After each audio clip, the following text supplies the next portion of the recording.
Welcome to my super mega intergalactic diesel sludge happy shake Sunday, everybody. What's going on, yo? I'm just riding my bike around here, just crossed the Naga ferry to Uruksut. Here's my bicycle right there. Yeah, man. I just want to give a shout out to a follower of mine. Name is Michael Skinner. He sent me a couple emails today telling me he's going to quit his job here in a few months. He's going to try to move out here to Southeast Asia. The man's about 40 plus years old, and about 40 plus years old. I wonder if this kid's singing because he wants to sing or he's trying to fuck up my video. Either way, I'm probably on his family's land, so I can't really say shit. I mean, they can just come out here and cut me up with sugarcane knives and machetes, beat me up with fucking moto chains. Anyways, want to give a shout out to Michael Skinner, man.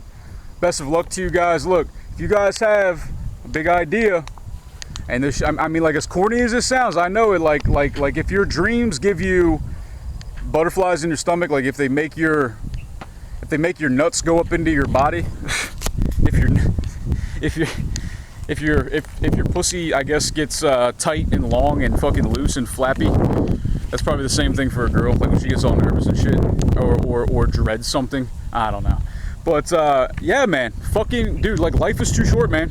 Just like in a fight, right? I mean, like, if you're in a fight, let's just say, like, you're fighting in life, or you're fighting another human being. Like, if you're getting your ass whooped and you're not doing too well, look, either go for broke and just fucking go for it, or leave it to the hands of the judges, man.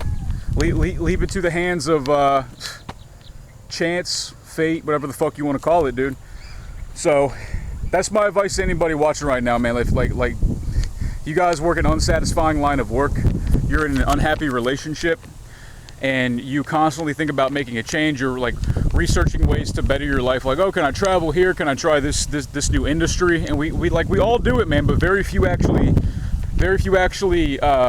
practice what they preach, or practice what they study, rather, right? I think that's a little more appropriate, like practicing what you study. So I was like that for a very long time. I was back and forth on what I wanted to do after my breakup with my ex-fiance back in the States, and I finally fucking pulled a trigger. I thought I was gonna live in Thailand and train at like all the Muay Thai places there. I ended up moving to Cambodia instead. I fought here for a little bit, and now I'm a teacher. I'm also a painter, and something I really enjoy, dude. So yeah, ever since I moved out here, man, like I've accomplished my goals, I've accomplished my dreams, and then some. As I've said before, I digress. I was riding around, I was thinking of some shit to talk about, and I thought I'd tell this story about when I used to be a trucker.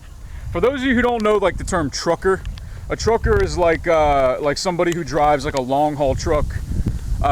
You know, like an 80,000 pound truck, like an 18-wheeler, you know, with the big fucking giant trailer on the back.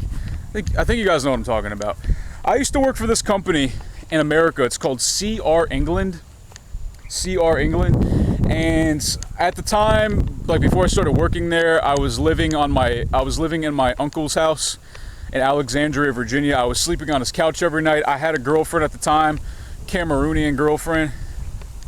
Best head ever. But she wouldn't let me look at her pussy. Anyways, I'm getting way the fuck off track. True story, guys. True story. And anyways, so I came across this job ad for this company called CR England. I'm like, what the fuck? Okay, you know, what the fuck is this? And it was a long haul trucking gig, and of course they marketed it as this, oh, you're gonna get to travel the country, see new sights, observe the beautiful scenery of America, yeah, make money, work less, make money. Anyways, man, so I took a bus. I took a Greyhound bus from, what was it, Hagerstown, Maryland, all the way through, like, you know, Pittsburgh, Cleveland. We went through Indiana, and then yeah, we actually stopped in Burns Harbor, Indiana, which is right outside of Gary. So if you guys know anything about the Chicagoland area and Gary, Indiana, and Hammond and all that, I spent some time up there. Not the nicest place to be. Let's just put it like that. Not the nicest place to be in fucking northwestern Indiana and Chicago. Like, that's a pretty shitty spot if you ask me. Sorry for any of my Chicagoland viewers, man, but I fucking don't like the Midwest. I don't like the Midwest. I'm just gonna come out and say it. Fuck the Midwest. Anywhere from fucking fuck it, Indiana, all the way to Michigan, all the way out to North Dakota. Nah, I'm gonna say Minnesota. Fuck your states. They suck. Anyways, so I did this 2.5 week long program at Burns Harbor, and I had to like, basically it was like a boot camp. It was like a trucker boot camp. Like we had to wake up every day at 4 a.m. and we had to be bused to the actual school. And keep in mind, this is in the dead of winter in northern Indiana, right there on the Great Lakes. I've never experienced cold like that in my life. I've never been that cold, because the air was coming off those frozen lakes, those giant frozen lakes, and it was windy, it was flat, so there was more wind chill, and man, it was fucked up, guys. So obviously for like throughout the course of this 2.5 weeks, I excelled more than most of the other people did. I applied myself more. I'm just smarter, and that's just how it was. And I passed the shit with flying colors. I actually still currently hold a Class A CDL, which means that I can drive anything. Well, except for like a bus. I can't drive a bus because I don't have a passenger endorsement, but I do have a Class A CDL. Yes, that's official, guys. But I also need to wear glasses while I drive too. Anyways, I know y'all don't give a fuck. So after the 2.5 week course, which was fucking crazy, it was a crazy experience, man.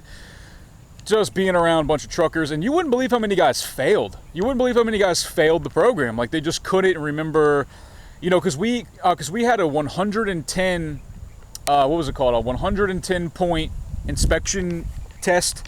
Basically, we had 110 things that we had to point out to the test proctor, the guy who proctored the test rather, and point out like, you know, like these lights are securely fashioned and in working order, and like you had to say it like that, like all technically and shit. And all I had to do was repeat, study, and I fucking aced it. I aced my driving test, and then eventually I got stuck with a trainer. So as a new trucker, you can't just go out on your own unless you lease a truck, which I did not do. Dude, everybody who leased a truck like got fucked over, man. So if you're ever thinking about becoming a trucker, I suggest you either be a company driver, which means that the company pays for everything, and you just make your cent per mile, whatever. Like I was making like 30 cents a mile, which is pretty good for you know, for a guy who just started. I think so.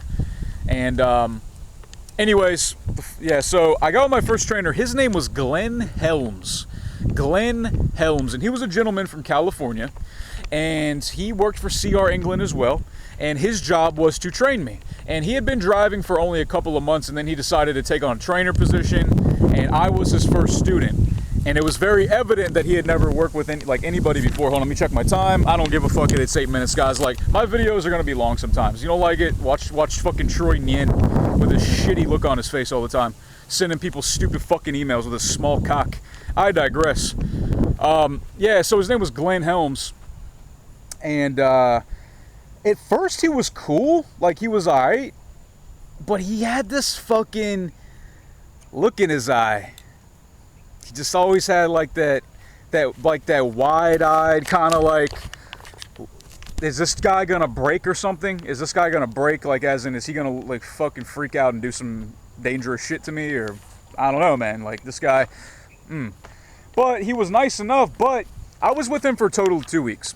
So we started our journey together in Gary, Indiana, which is a lovely place to be. If anyone's never been to Gary, Indiana, I highly suggest you go there for summer vacation. Actually, no. Go there for a winter vacation in January. Just, yeah, go to Gary, Indiana in January and fucking chill out with the fam. So he had never been used to driving a truck with anybody, because in these trucks, there's a driver's seat, there's a passenger seat, and in the back there's what's called a sleeper. And it's two beds. There's a top and a bottom bed. So while I was driving, he would be trying to sleep, and when, you know, vice versa. So we had to switch off, and I'm not gonna lie, like it did take me a few nights to really get used to the, you know, to the truck moving while I was trying to sleep in. And even after 6 months of doing the job, because I did it for 6 months straight, man. I was just a trucker, like on the road all the time for 6 months of my life. Crazy fucking experiences, guys. Anyways, so this guy ended up just not sleeping. And like by like the 4th or 5th day, he started to get like shitty with me and get mad at me. He started like kind of blaming me for not being able to sleep, it seemed like, and it seemed like he was overly sensitive. Like one time he was frustrated because we had to wait to get unloaded by a lumper. A lumper is somebody who unloads the truck and you got to pay him or whatever. Anyways, and then I just say to him, I'm like, hey man, you know, what I said, I was just like, hey man, you haven't gotten a lot of sleep in a few days. I'm sorry that you're not feeling good. Like that's what I said. And I meant it in a genuine way. I wasn't being I wasn't like, I bet you're feeling nice. Not like trying to be an asshole, but. And he just looks at me and he just looks at me and he's like, you know what, Brayton? I'm sick of your fucking attitude. I'm sick of your fucking cocky attitude, motherfucker. You want to get choked out like a little bitch. That's what he was saying to me, man. What's up, guys? Hello. Just stay. Hello. Hello. Go fishing? Try. I don't know how to say fishing, guys. Sorry. Bye-bye. Oh, cute little kids. I guess they're gonna go fishing or whatever. That's cool. Anyways, yeah, so he's got shitty with me, and then mind you guys that the truck is like a shoebox. So it's two dudes, sexually frustrated, mind you, you know, not getting much sleep, sitting in this fucking little space in this truck. You guys got to realize this shit. Like it's not a comfortable lifestyle being a trucker at all. I mean, unless maybe for some guys. I mean, like I can see how it would be for some people, to be honest, but not for me anyway. But it was nonetheless a fucking life-changing experience, something that a lot of people can't say. So anyways, a couple like a week goes by after this, and it's about the end of our 2-week run together. And so I'm driving towards the end of my shift. It's about, I don't know, 3 in the morning. I'm in the middle of Wyoming. I'm approaching Rock Springs, Wyoming from the west. So I'm coming through Utah, and then I'm driving west on Interstate 80 through Rock Springs, Wyoming. Beautiful state, by the way. I love Wyoming. It's a fucking gorgeous state. And like it looks like fucking Mars, like for the most part, but it's still kind of cool. And it's like you're not even in America anymore. It's like you're in a totally different country or planet. And anyway, so it's like 3 in the morning, and I'm thinking I'm all good, and I'm about to pull into a truck stop to park and then switch shifts, like go shower, wash my ass, get a bite to eat, go to bed, whatever, jerk off, and whatever you gotta do. And yes, of course I jerked off, guys. Yes, I jerked off in the truck. Yes, I jerked off in the fucking bathroom at the truck stop. Go fuck your mother. You got a problem with it. Y'all motherfuckers would do it too. At least I didn't do it with my damn trainer. We're sitting there pumping our dicks together in the fucking getting miles in, getting strokes in. Yeah, man, so I'm approaching this truck stop. Keep in mind, this is Wyoming, 3 in the morning, Rock Springs. It's windy as fuck. It's cold as fuck. And it's like we're in a cold, red desert. We're in a cold, red desert in the middle of night. I'm in Rock Springs, Wyoming, guys. Like, that's in the middle of fucking nowhere. That's a weird fucking vibe, for someone who's not from there. And, like, I'm from VA, man. Wyoming has a weird fucking vibe.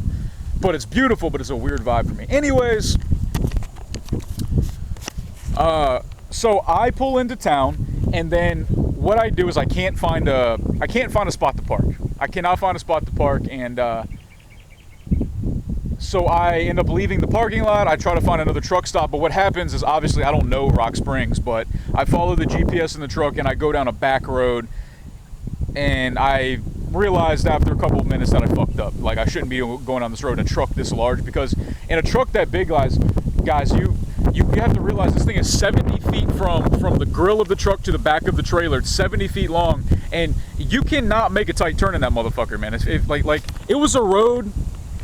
Maybe you guys can see, like this is maybe from the trees here to that bush line. It's about maybe 3 meters max. It was about, I don't know, 6 meters max, so about twice the width of this road, in a giant fucking truck. And then I can't go anywhere because there's a bridge coming up, and the bridge clearance is too low. The max height or whatever for the minimum height for a bridge that a truck can go under is 13.5 feet. So it was like 12 feet 7 inches or whatever, and the truck was 13.5 feet high, so I couldn't go through. I couldn't turn around. I was fucked. So I tried to turn around. Middle of the night, my trainer's in the back, and he comes up because he senses there's a problem. I try to U-turn the truck, and I get the fucking trailer, like the fuck, what that shit called? I totally forgot what it's called. Like the thing that you crank down so the trailer can stand flat without the truck support. Anyways, that got stuck in the ditch. So now the truck is stuck. Like, I can't back up, I can't go forward, I can't do anything. This guy loses his fucking mind. Namely because he hasn't gotten sleep in about 2 weeks. He, in a like resentful way, was kind of like somewhat putting it on me that he couldn't sleep, which is fucked up because he signed up for the job to be a trainer in the first place. And it was his truck, like he leased the truck, so he had to pay for any damages. But as a student, I didn't have to pay for any damages. It was all on the trainer, and he knew that risk going into it. Anyways, I get out of the truck to try to, I guess, like help him, try to like calm the guy down, because mind you, it's just he and I in the middle of a pitch black, cold, red desert. The closest gas station or that truck stop I was at was about a mile down the road. I can't see shit. It's pitch black. It's windy. It's dark. To be honest, I'm scared because this guy's been losing his shit for the last 1.5 weeks, and he has hammers in there. He's got weapons. All of my shit's in his truck. This guy was fucking nuts, man, and I didn't want any part of it. I didn't want this guy to fucking. It just wasn't worth it to me. I just figured, fuck it. I can see something down there. I'm gonna go. I'm gonna call the cops. So I did. I called the cops. A cop showed up to the gas station. I told him what's up. So I got in the back seat of his car, and we drove down. And by the time we got there was another couple cops there. And anyways, what happened is the cops let me go and get my things out of the truck. And they held him to the side, and he just kind of, like Glenn, the trainer, he just kind of looked at me like he was embarrassed at himself, but and like he knew he fucked up, but he also was pissed at me too. But it was a bad situation, man. So the cop, his name was Von Vankelenberg. I remember this. His name was Von Vankelenberg. He was a Rock Springs cop. Like, this all right guy, nice guy. He drove me to a Days Inn hotel. I stayed there for a couple days, so I got to visit Rock Springs, Wyoming, just because. I guess I got the truck stuck. Anyways, man, so that dude was later fired. He was later fired, and I served no kind of like problem for that, because he knew that as a trainer that he was responsible for anything bad that might have happened, and especially after the way he handled it, like losing his temper so much and threatening me with violence when I'm just here to work, man. Anyways, I ended up getting another trainer.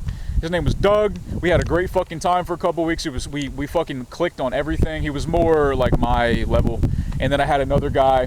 His name was Curtis Hoffman, and I'm gonna talk about him in another video, man. I used to be a trucker, dude, and I have some crazy fucking stories. I'll probably talk about it on the B-hole. I'm gonna talk about it on here. And yeah, man, so follow me on my journey through life, guys. Shout out to all my fans.